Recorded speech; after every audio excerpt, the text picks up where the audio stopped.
Buenas tardes, docentes y compañeros presentes. Este día nosotros les vamos a hablar del libro de Ética y Valores, tocando los temas principales bloque 1 y bloque 2, en el cual se hace referencia a la ética y filosofía. Antes los filósofos utilizaban la palabra ser para referirse a todo aquello que tenía existencia. Un filósofo principal, Heráclito, hacía mención de poder diferenciar entre observar la naturaleza y contemplarla. Un ejemplo de ello sería cuando nosotros vamos en carretera y llegamos al Paso del Jaguar, nosotros podemos observar que hay figuras. Entonces es ahí cuando se tiene un contacto con la naturaleza y la historia. ¿Cómo se podría contemplarlo? Para el filósofo Heráclito, solamente contemplarlo era como que eran unas simples imágenes, no tenía nada como de historia, no, prácticamente era una simple decoración. Sócrates, por ejemplo, se dedicó a buscar lo que es la verdadera naturaleza de la belleza. Es por ello que también el simple hecho de ser de algo que existe se tiene que buscar la verdadera solución o la verdadera naturaleza de lo que es. Siglos durante existía lo que es el Renacimiento, surgió lo que se conoce como la filosofía moderna. Por ejemplo, aquí simplemente se basaban en el simple hecho de la razón. Por ejemplo, afirmaba que era posible conocer a Dios, el alma humana o el mundo como una totalidad. En este sentido, los filósofos de la modernidad la llamaban realidades trascendentes y creían que el simple hecho de tener razón era el único medio que nos transportaba para poder tener un contacto con ellos y así poderlos conocer. Existen tres tipos de corrientes filosóficas: las dogmáticas, el escepticismo y el idealismo. Las dogmáticas definen la necesidad de aceptar el mundo tal y como es. El escepticismo es la teoría de cualquier duda hacia el conocimiento o creencias del mundo. El idealismo es aquello que afirma la primacia de las ideas, afirmando que la realidad o la realidad de podemos conocer es fundamentalmente un constructor de mente. Esto es decir, o sea, la mente nos ayuda a definir lo que nosotros queremos saber. Ahora, el filósofo alemán Kant llamó a esta tendencia filosófica dogmática, porque pensaba actuar así es usar la razón de manera rígida, sin crítica, y esto como que si no tuviera límites. Principales características de Kant es el uso crítico de la razón, y una frase muy importante que debemos de marcar es: el sabio puede cambiar de opinión, el necio nunca. Y la filosofía moderna se basó en el uso de la razón, era todo lo que yo podía creer que así era.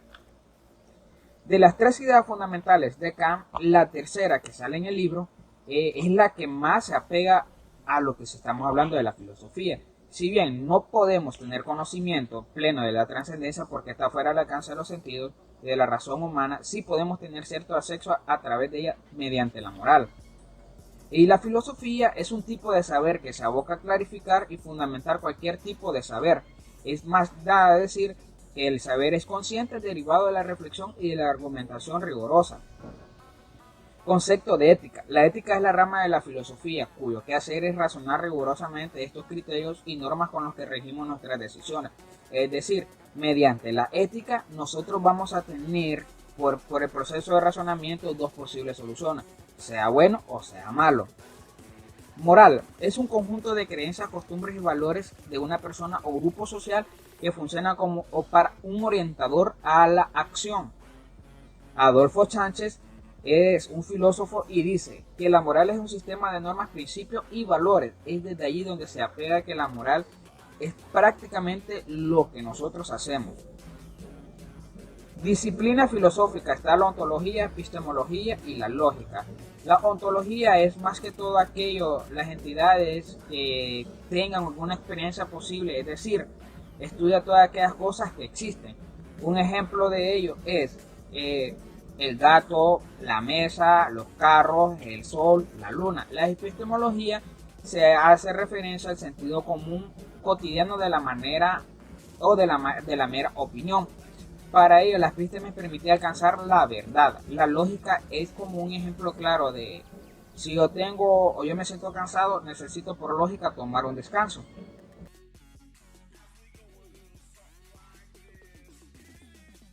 ¿Qué es el juicio moral?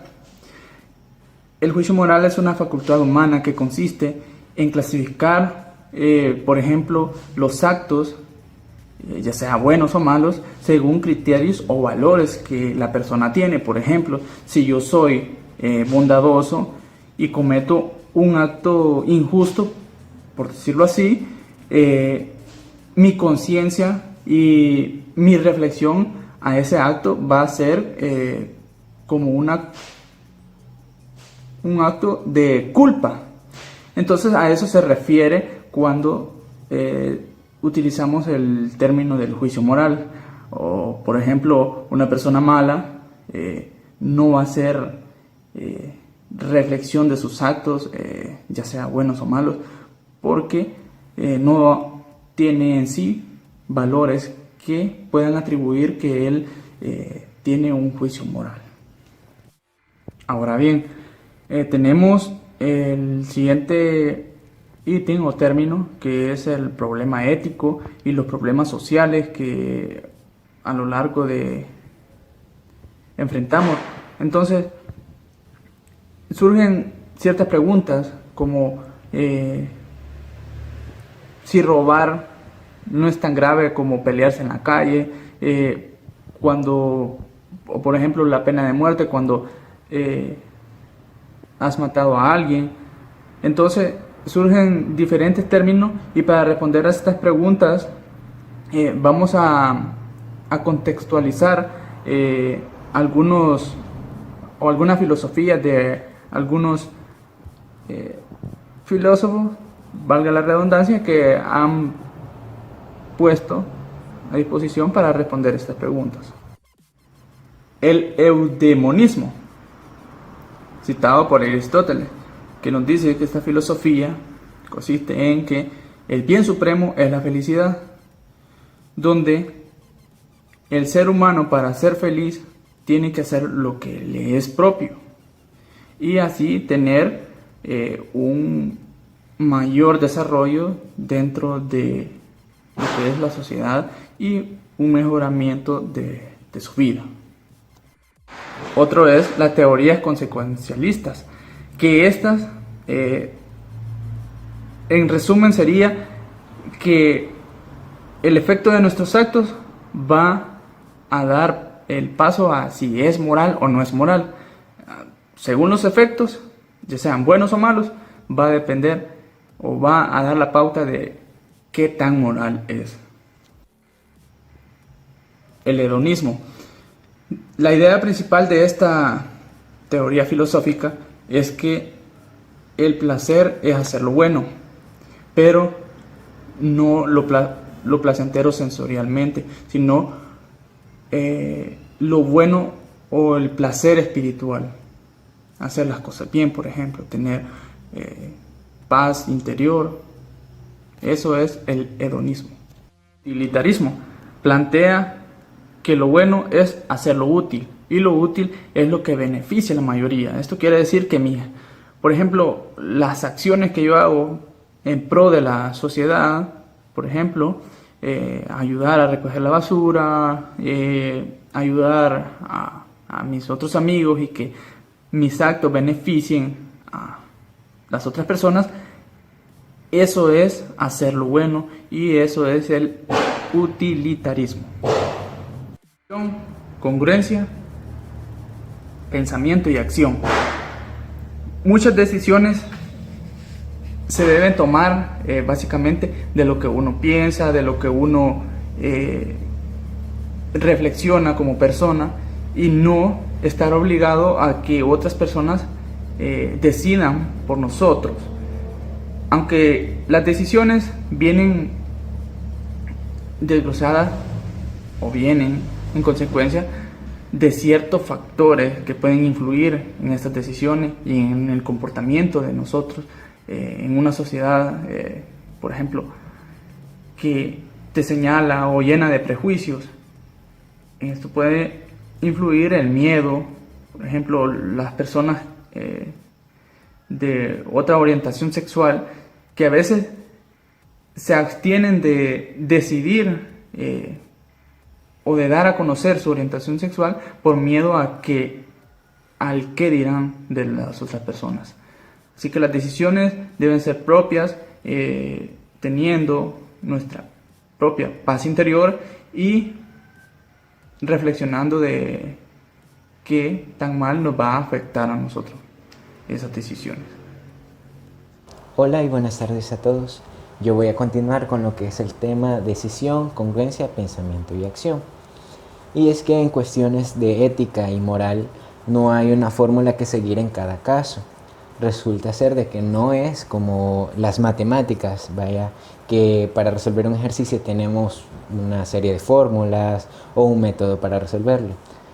En ética y moral, en casos de ética y moral, no tenemos esto. Entonces, lo que tenemos son una serie de elementos que podemos utilizar para llegar a ejecutar un acto moral. Y esto es la decisión, la congruencia, el pensamiento y la acción. Pongámonos en el caso del juicio. El juez tiene que analizar cada uno de los factores que se han desarrollado, que se le ha presentado por parte de la parte acusadora y de la parte acusada, para poder llevar a cabo un acto en sí. Y en esta siguiente diapositiva se muestra más claramente. Y por cuestiones de tiempo no se lo voy a explicar, pero acá tienen lo que es la definición de cada uno de estos elementos y que en conjunto conforman lo que va a llevarse a cabo, que sería el acto moral. El siguiente tema es la autonomía y la heteronomía. Estos conceptos se refieren al origen de las decisiones morales, es decir, cuando una persona toma una decisión, esa decisión está basada en una moral autónoma o heterónoma. Esto quiere decir de que al tomar yo una decisión, va a estar basada siempre, si bien en una valoración autónoma o heterónoma. ¿Qué quiere decir esto? Y les pongo un ejemplo para que sea más claro. Si yo de repente decido estudiar más y superar mis calificaciones, aumentar mi cum en la universidad, no sé, esa decisión la estoy tomando por mi propia cuenta.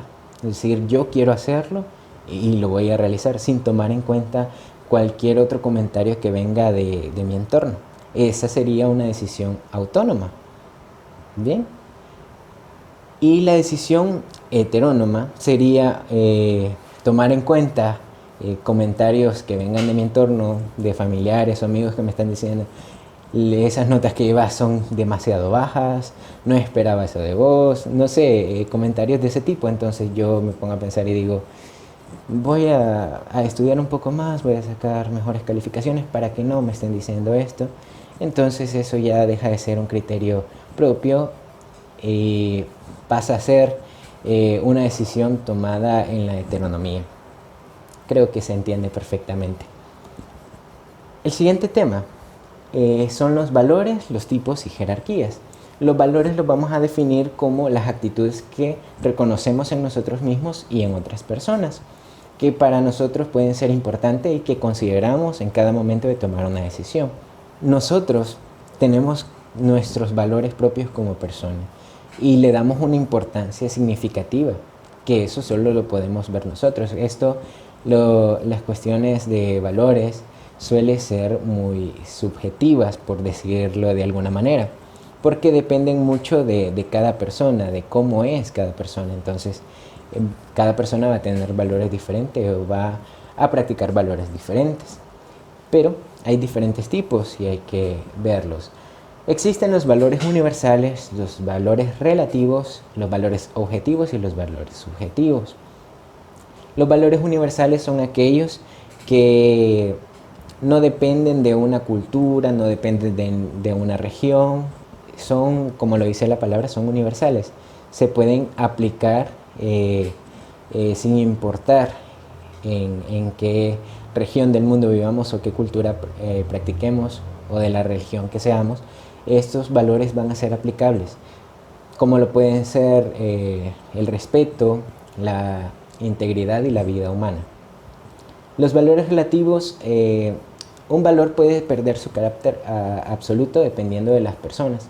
grupos o sociedades que lo sostengan. Las diferencias entre las personas no están en el color, sexo o posición social, ni en ninguna otra circunstancia, sino que radica en los valores constitutivos de cada uno de ellos, sobre todo en su capacidad de servicio a los intereses de la sociedad.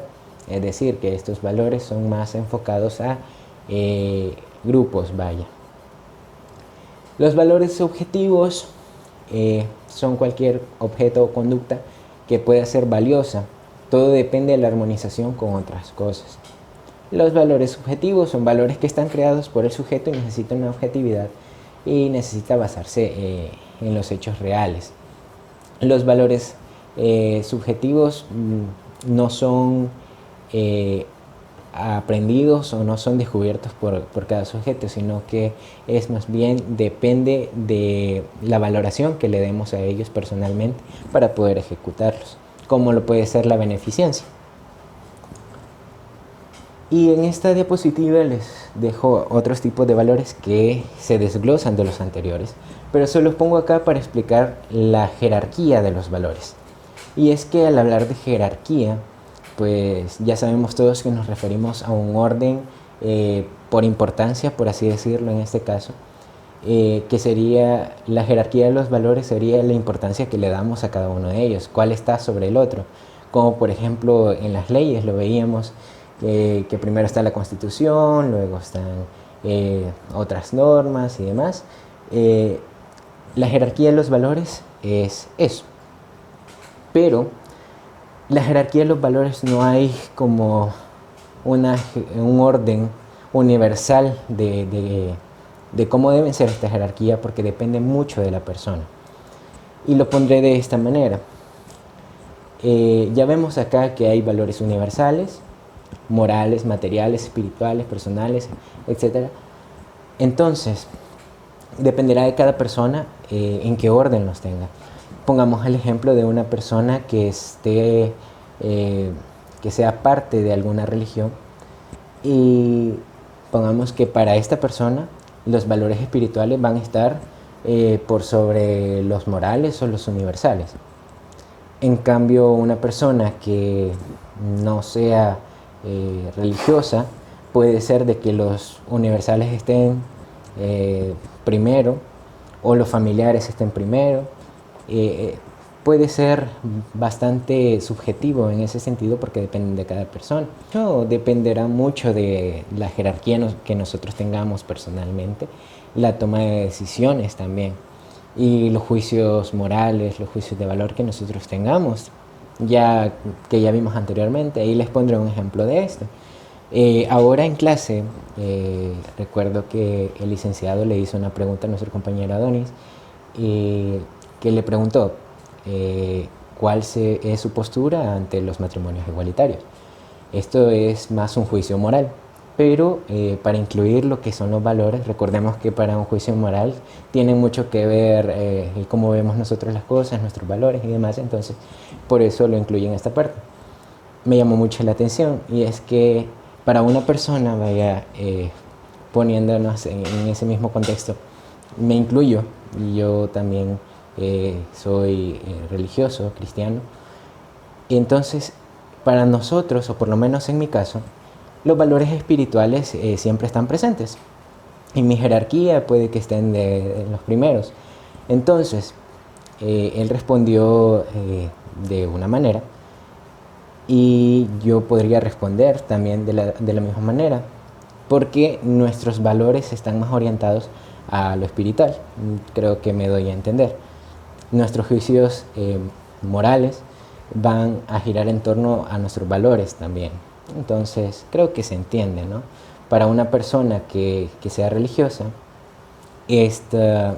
los matrimonios igualitarios, con los matrimonios igualitarios no va a estar de acuerdo. Y para una persona no religiosa o que no tenga valores espirituales, o los valores espirituales estén muy por debajo de su jerarquía, entonces puede que esta persona sí esté de acuerdo con ello. Y cabe recalcar que no busco ofender a nadie, simplemente fue un ejemplo para que veamos cómo funciona la jerarquía de valores. Y vamos con el siguiente tema, que son las virtudes. La virtud es la capacidad que tienen las personas para actuar de la mejor manera posible. El desarrollo de las virtudes es el resultado de la repetición consciente de actos que se consideran buenos, es decir, un hábito. Por ejemplo, el actuar de manera repetida en consecuencia con tus propios valores te ayudan a cultivar la virtud de la congruencia. Eso como ejemplo. Y la virtud se nos dice que es la excelencia moral de las personas, la costumbre de hacer siempre lo mejor. Por ejemplo, ejemplos de virtudes son la justicia, la templanza y la prudencia, que estas virtudes se consiguen haciéndose el hábito de hacer acciones que tengan que ver con estas virtudes, porque estas virtudes en sí no son acciones, ¿cómo decirlos? No son acciones por separado, es decir, a esta acción se le llama justicia. No es así, sino que la justicia viene de practicar una serie de acciones que tengan que ver con la virtud de la justicia, y de esa manera hacernos el hábito y finalmente tener la virtud de ser justos. Y luego llegamos al último tema, que es la libertad, la igualdad, la prudencia y la justicia. Estos elementos, estas palabras, aparte de ser valores, también son virtudes, y pues requieren de una práctica repetitiva de las acciones particulares. En otras palabras, estas virtudes no son acciones particulares. Como lo mencionaba antes con lo de la justicia, no se le puede llamar a una sola acción, tienes la virtud de ser justo. No funciona de esa manera, sino que estas virtudes están formadas por una serie de acciones. Las virtudes mencionadas evidentemente están relacionadas con la excelencia moral de las personas y la felicidad a nivel personal y colectivo. ¿Y por qué se menciona esto en el texto? Y es que pongámonos nosotros en un lugar de esa manera. Pongámonos que un pueblo, una nación, lo que ustedes quieran, contribuye a que sus pobladores ejerciten estas virtudes, y se va a ver en consecuencia que la gente va a ser más feliz. Y es que solo pensémoslo un momento, que en una nación haya justicia, verdadera justicia, que resalte la igualdad, la prudencia y la libertad. Creo que sería un pueblo o una nación en la que todos quisiéramos vivir. Entonces, por eso se menciona acá que son virtudes que hay que practicar y formarnos el hábito de hacer acciones correspondientes a estas virtudes para poder desarrollarlas. Eso es lo que se nos aconseja en este texto. Y creo que hasta acá ha llegado nuestra participación. Esperamos que haya sido de su agrado, que hayamos solventado algunas dudas que podrían tener acerca de este tema, y solo nos resta agradecerles por su atención prestada. Muchas gracias.